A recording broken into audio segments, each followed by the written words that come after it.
darkest night, you are by my side. I'm never alone because I know I can always trust you. I can always trust you. Every day and every moment, my future, yeah, you hold it. I know it. I can always trust you. I can always trust. I can always trust. I can always trust you. I can always trust. I've got a savior who will always walk me through whatever comes my way. 'Cause I put my hope and trust in the only one who's faithful every day. In the darkest night, you are by my side. I'm never alone because I know I can always trust you. I can always trust you. Every day and every moment, my future, yeah, you hold it. I know it. I can always trust you. I can always trust. I can always trust you. I can always trust you. Every day and every moment, my future, yeah, you hold it. I know it. I can always trust you. I can always trust. I can always trust. I can always trust you. I can always trust. I can always trust.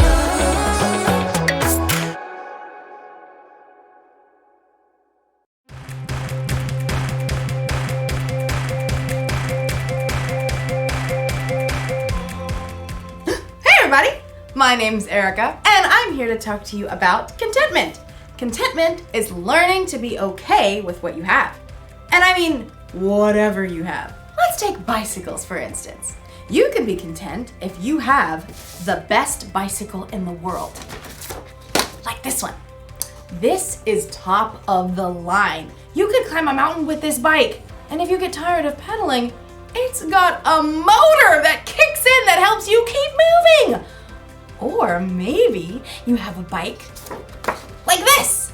You can be content with an old used bike that's been around the block a few times. It may not shine like a brand new bike, but it gets the job done. But here's something that will really surprise you. That's right. You can be content with having no bike at all. It's true! Not everyone in the world has a bike, and lots of those people are quite content without one. In fact, you can be content even if all you have is a box of bike parts. I mean, there's so many uses for a box of bike parts, right? I'm big and you're small. Hey, big guy, are you gearing up for a fight?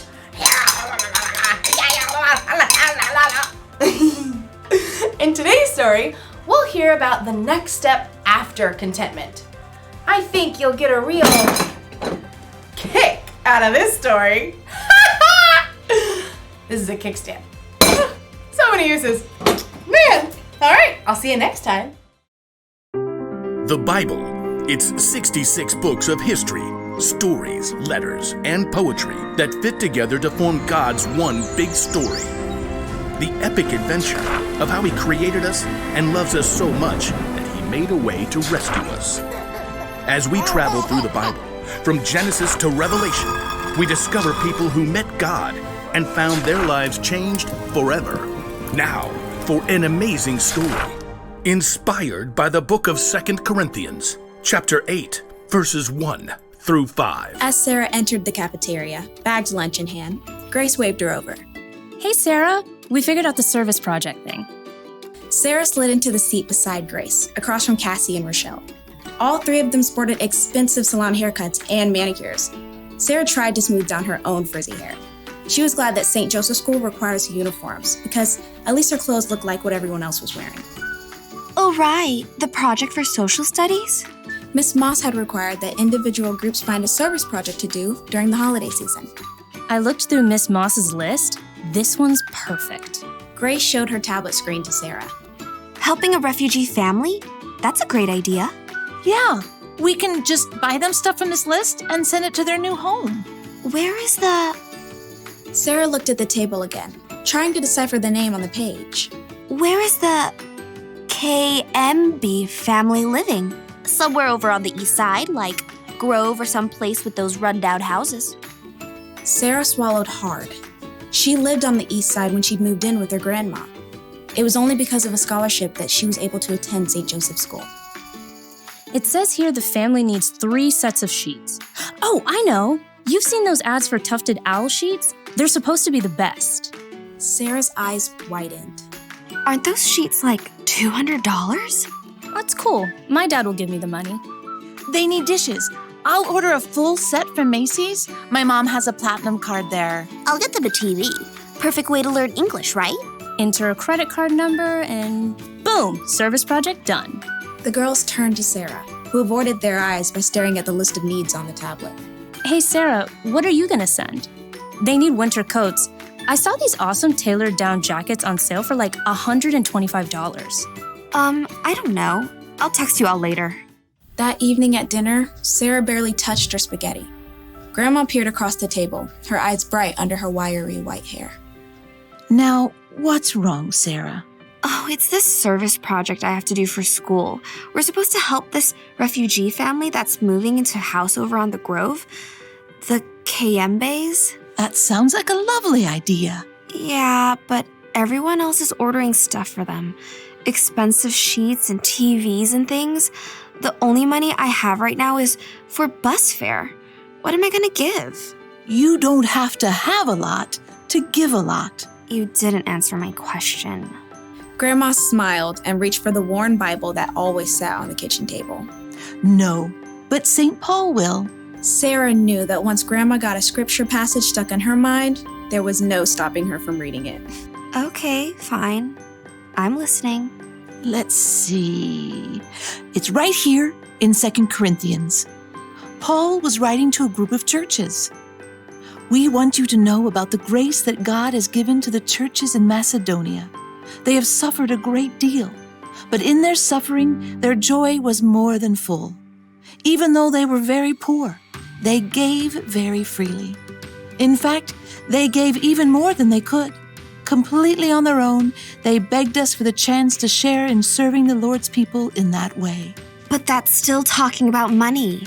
The churches gave money. Listen with your heart. They gave from what they had, and they did it with joy. Well, what I have is not money. But you've got other things. Okay, I'm good at baking. I know how to use the bus and get around. I have time, I guess. Grandma beamed and her face crinkled. All good things. Reluctantly, Sarah smiled back. Okay, I'll make a list. Next morning, Sarah's friends crowded around her locker. Hey, have you decided what you're gonna buy? Well, I thought maybe the Kayembe family needs more than just stuff. Like how? Maybe they need help. You know, like finding the library, figuring out the bus system. Yeah, I don't know anything about that. But I do. And I Googled and found a number for their caseworker. And she said we could help the Kayembes decorate their new home for Christmas. Oh, that's a really cool idea. I found this awesome video that shows how to make Christmas ornaments from salt dough that you shape and bake and paint. You all could come to my place and help. Sure, that'd be great. I mean, it's a tiny apartment kitchen and all. You tell us what to do, we'll do it. Sarah breathed a sigh of relief. Maybe she couldn't send $200 sheets, but she could use her time and creativity, and even her grandma's tiny kitchen, to help welcome a new family to her neighborhood.